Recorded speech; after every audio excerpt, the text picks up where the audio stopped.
2 Samuel 13. Amnon attacks Tamar in Absalom's wrath.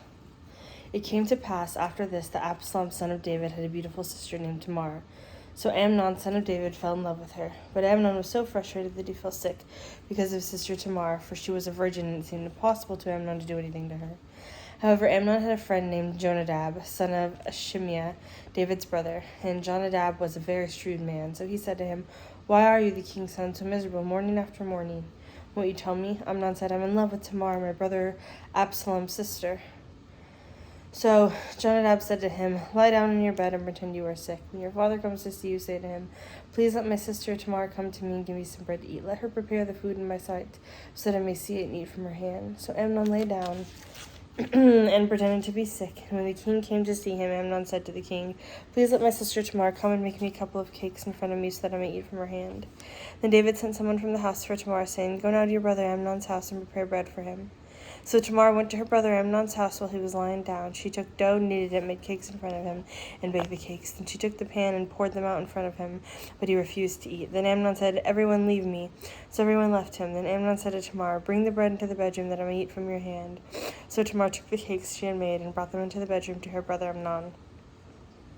But when she brought them close to him, he grabbed her and said to her, "Come lie with me, my sister."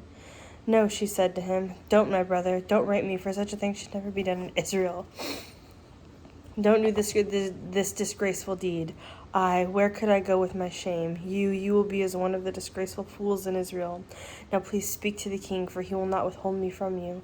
But he was unwilling to listen to her voice, so he overpowered her, forced her, and lay with her. Then Amnon loathed her with very intense revulsion. Indeed, the hatred that he hated her was was greater than the love in which he had loved her.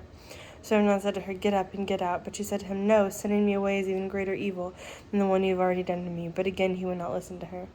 Then he called his servant that attended him and said, "Get this woman away from me now, and bolt the door after her." Now she had on her a long sleeved garment, for with such robes the king's virgin daughters used to be dressed.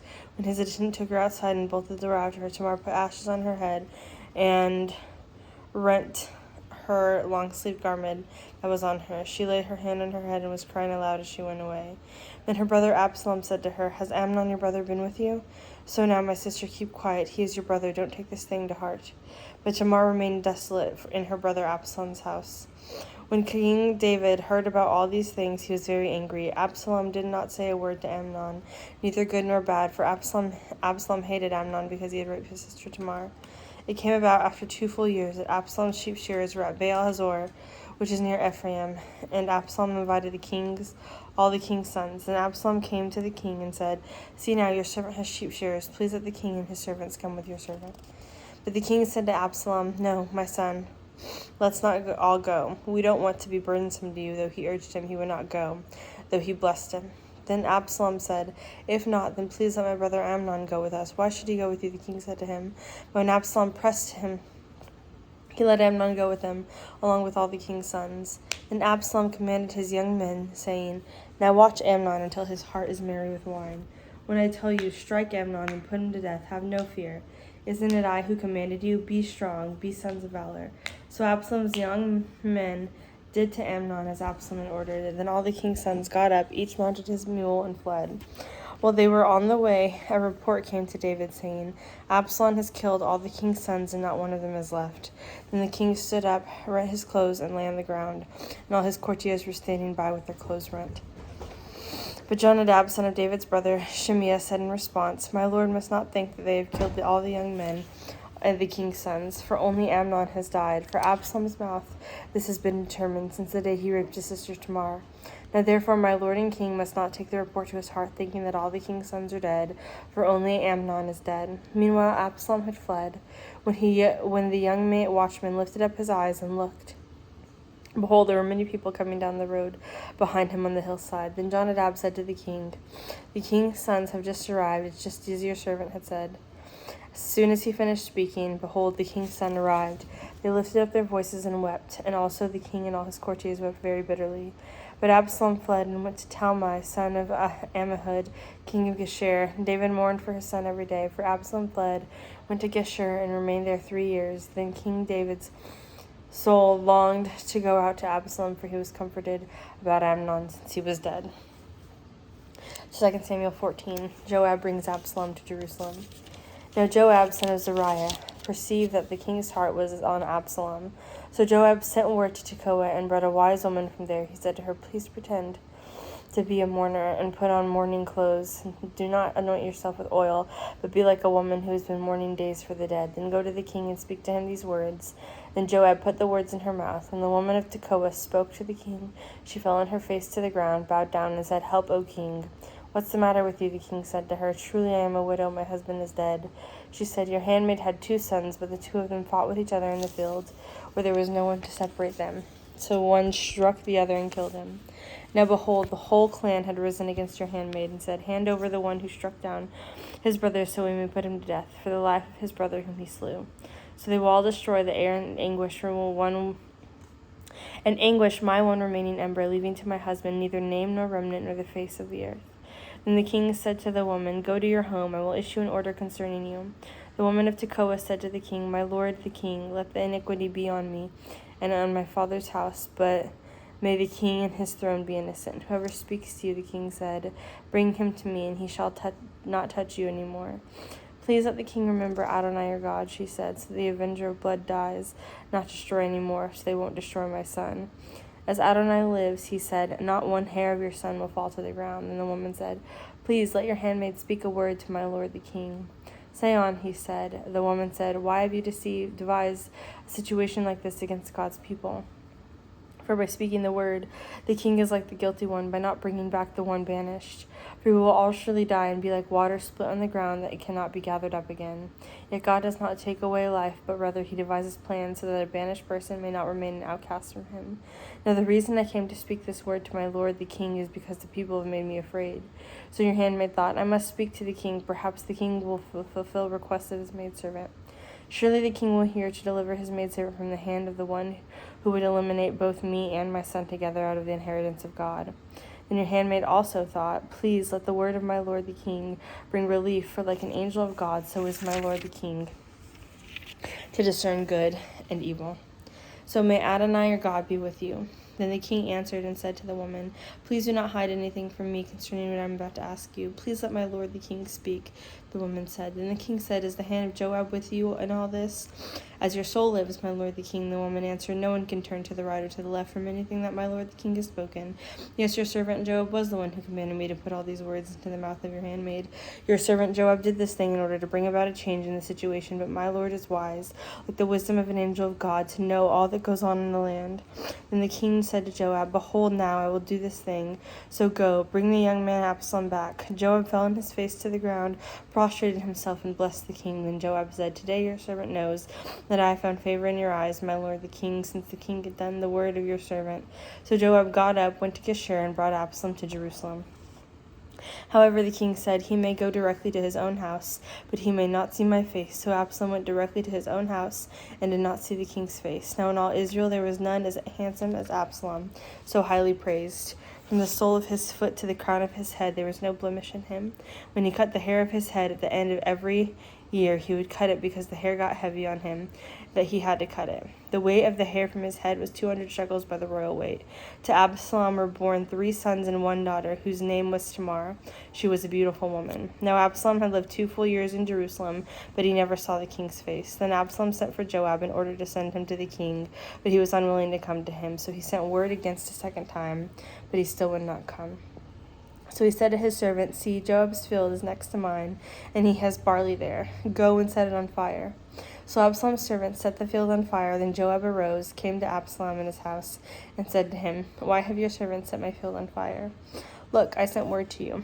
Absalom said to Joab, saying, "Come here, that I may send you to the king to say, 'Why have I come from Geshur? It would be better for me if I were still there. So now let me see the king's face, and if there is iniquity in me, let him put me to death.'" So Joab went to the king and told him.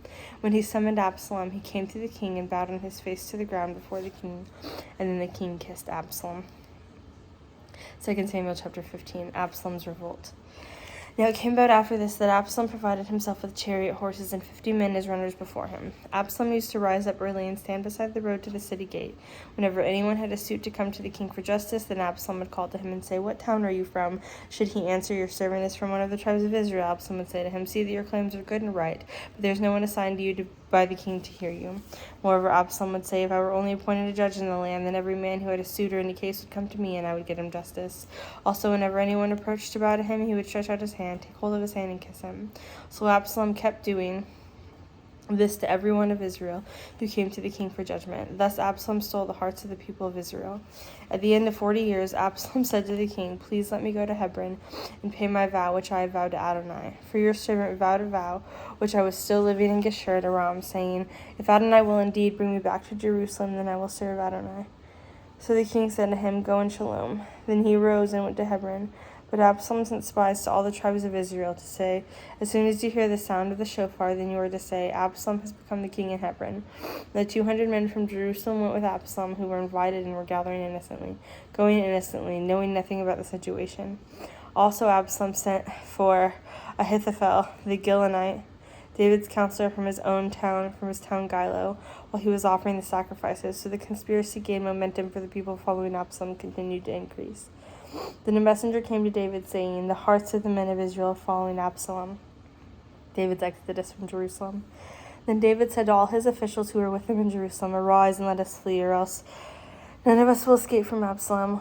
Leave in haste, or he will overtake us quickly and bring us disaster down on us, and strike the city with the edge of the sword." Then the king's officials said to the king, "Behold, your servants are ready to do whatever our lord the king chooses."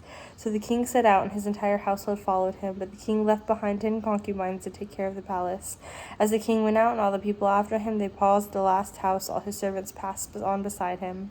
All the Cherethites, all the Pelethites, and all the Gittites, 600 men that had come after him from Gath, passed on before the king. And the king said to Ittai, "Go back and stay with the king, for you are a foreigner and also an exile from your own place. Your arrival was only yesterday. Should I make you wander around with us today to go wherever I may go? Go back and take your kinsman back with you. Kindness and truce be with you."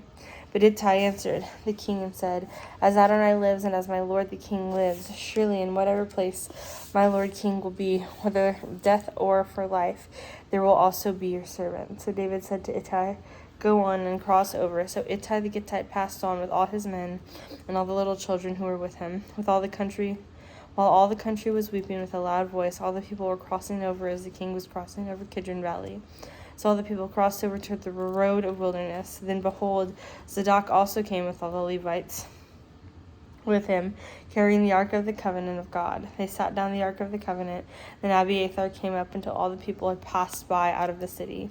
But the king said to Zadok, "Return the ark of God to the city. If I find favor in Adonai's eyes, he will bring me back and let me see it in his dwelling. But if he says thus, 'I have no delight in you, here I am,' let him do to me as he seems in his guise." The king also said to Zadok the priest, "Do you not see? Return to the city in shalom, with your 2 sons with you, Ahimaaz your son and Jonathan son of Abiathar. See, I will wait at the fords of the wilderness until word comes from you to inform me." Therefore Zadok and Abiathar carried the ark of God back to Jerusalem, and they remained there. Then David continued to go up the ascent of the Mount of Olives, weeping as he ascended. He had his head covered and was walking barefoot. So all the people with him each covered his head as they went up, weeping as they ascended. And someone told David, saying, "Ahithophel is among the conspirators with Absalom." So David prayed, "Adonai, please turn the counsel of Ahithophel into foolishness." Then David went out until he reached the summit where God was worshipped, and behold, Hushai the Archite met him, and his coat rent and his dust on his head. David said to him, "If you pass on with me, then you will be a burden to me. But if you return to the city and say to Absalom, 'I will be your servant, O king. I was your father's servant from then, but now I will be your servant,' then you can thwart Ahithophel's counsel for me. Won't you have with you Zadok and Abiathar the Kohanim there? So whatever you hear from the royal palace, you should report it to Zadok and Abiathar the Kohanim. See, they have their 2 sons with them there, Zadok's son Ahimaaz and Abiathar's son Jonathan. By them you can send to me everything you hear." So David's friend Hushai reached the city just as Absalom was entering Jerusalem.